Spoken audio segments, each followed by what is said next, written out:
नीट paper फुटी प्रकरणावर केंद्रीय शिक्षण मंत्री धर्मेंद्र प्रधान यांनी राजीनामा द्यावा या मागणीसाठी दिल्लीत सुरू असलेल्या कॉकरोच जनता पार्टीच्या आंदोलनावरून दिल्ली पोलिसांकडून लाठीचार्ज करण्यात आला आणि यात अनेक तरुण जखमी झाले असून या लाठीचार्जवर विरोधकांकडून सत्ताधारी यांच्यावर जोरदार टीका केली जात आहे। या विरोधात पुण्यात काँग्रेस आक्रमक झाले असून पुण्यातील राजभवन येथे काँग्रेस पक्षाच्या वतीने आंदोलन करत काळे झेंडे दाखवण्यात आले।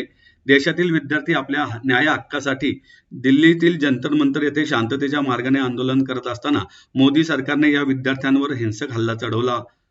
याचा निषेध म्हणून आज काँग्रेस पक्षाच्या वतीने पुण्यातील राजभवनाच्या प्रवेशद्वारावर काळे झेंडे दाखवून निषेध आंदोलन करण्यात आलं।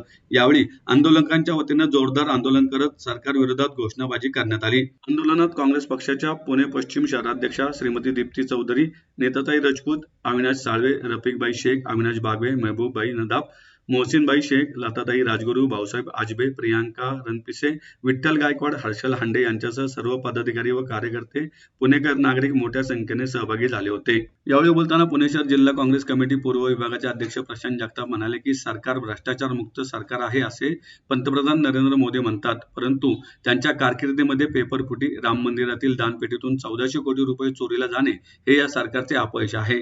आपली चूक मान्य करून पंतप्रधानांनी त्वरितच शिक्षण मंत्री धर्मेंद्र प्रधान यांचा राजीनामा घ्यायला हवा होता। देशभरातील विद्यार्थी आपल्या न्यायासाठी दिल्लीतील जंतर मंतर येथे आंदोलन करीत आहेत। भारतातील अनेक शहरांमध्ये विद्यार्थ्यांनी आंदोलन करून मोदी सरकारच्या विरुद्ध आपला निषेध व्यक्त केला। दीप्ती चौधरी म्हणाल्या की गेली 1 महिना दिल्लीच्या जंतर मंतर येथे ठिय्या आंदोलन करीत विद्यार्थी केंद्रीय शिक्षण मंत्री धर्मेंद्र प्रधान यांच्या राजीनाम्याची मागणी करत आहेत। देशात लाखो विद्यार्थी आपल्या भविष्यासाठी नीटची परीक्षा देतात, त्यासाठी दिवसातील 9 ते 10 तास अभ्यास करतात। केंद्र सरकार पेपर फुटी रोखण्यात अपयशी ठरले आहे।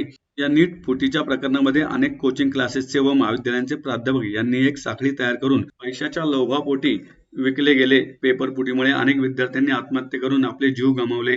सरकारने या विषयाकडे दुर्लक्ष केले असल्याचा आरोप दीप्ती चौधरी यांनी केला आहे। आज पुणे शहर काँग्रेसच्या वतीने राजभवन आणि नव्याने झालेल्या या लोकभवनावर या ठिकाणी आंदोलन आयोजित करण्यात आलेलं आहे। जे हे आंदोलन नरेंद्र मोदींचा राजीनामा मागण्यासाठी आहे, हे आंदोलन अमित शहाचा राजीनामा मागण्यासाठी आहे आणि हे आंदोलन धर्मेंद्र प्रधानांचा राजीनामा मागायला या ठिकाणी आलेलं आहे। त्याचं कारण आहे मे महिन्यात ज्या पद्धतीने नीटच्या परीक्षेचा निकाल लागला, हजारो नव्हे तर लाखो नव्हे तर करोडो विद्यार्थ्यांचं भविष्य अंधकारमय झालं।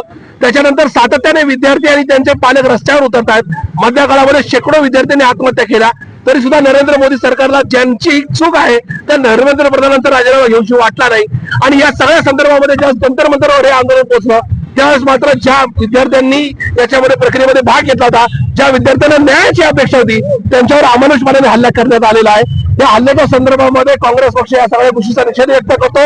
या विद्यार्थ्यांना म्हणजे जे दिल्लीमध्ये मारहाणीमध्ये जखमी झाले त्यांच्या बाबतीत, जे हजारो नव्हे तर लाखो विद्यार्थी वेगवेगळ्या शहरांमध्ये रस्त्यावर आले त्यांच्या बाबतीत, आणि ज्या विद्यार्थ्यांनी आत्महत्या केल्यात त्या पालकांच्या संवेदना या ठिकाणी आम्ही जाणतो, त्यांना पाठिंबा व्यक्त करण्याकरता आणि या सरकारचा निषेध आणि राजीनामा मागण्याकरता या ठिकाणी आम्ही आंदोलन आयोजित करण्यात आलेलं आहे। दीप्तीताई चौधरी असतील, आमचे सगळे सहकारी असतील, आम्ही प्रचंड संख्येने या ठिकाणी आलेलो आहे। आमचं म्हणणं आहे आज ही सुरुवात आहे, हे आंदोलन म्हणजे शेवटचं नव्हे, याच्यानंतर सुद्धा चौकात आंदोलन केलं जाईल।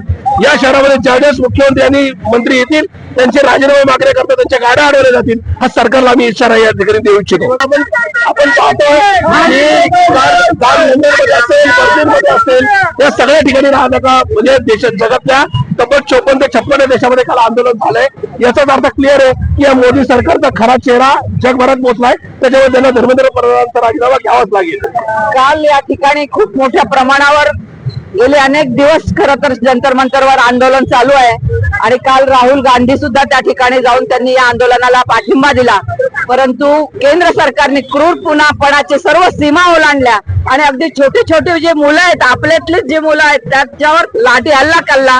कितीतरी जणांना त्यांना मारण्यात आलं। मला वाटतं अनेक मुलं यामध्ये जखमी झालेली आहेत आणि हे कशामुळे घडलं असेल तर नीट परीक्षेचा जो पेपर फुटलेला आहे त्यामुळे हजारो विद्यार्थ्यांचं भविष्य हे अंधकारमय झालेलं आहे। प्रत्येक विद्यार्थ्याला हा मनामध्ये प्रश्न आहे की आपलं पुढे कसं होणार, आणि म्हणून त्यांनी सर्वांनीच जंतर मंतरवर जाण्याचा हा मार्ग पत्करलेला आहे। हजारोंच्या संख्येने त्या ठिकाणी विद्यार्थी आले परंतु त्या ठिकाणी अमानुषपणाने लाठीचार्ज करण्यात आला आणि अतिशय क्रूरपणाने त्या ठिकाणी त्यांच्याशी वागणूक देण्यात आली त्यांना.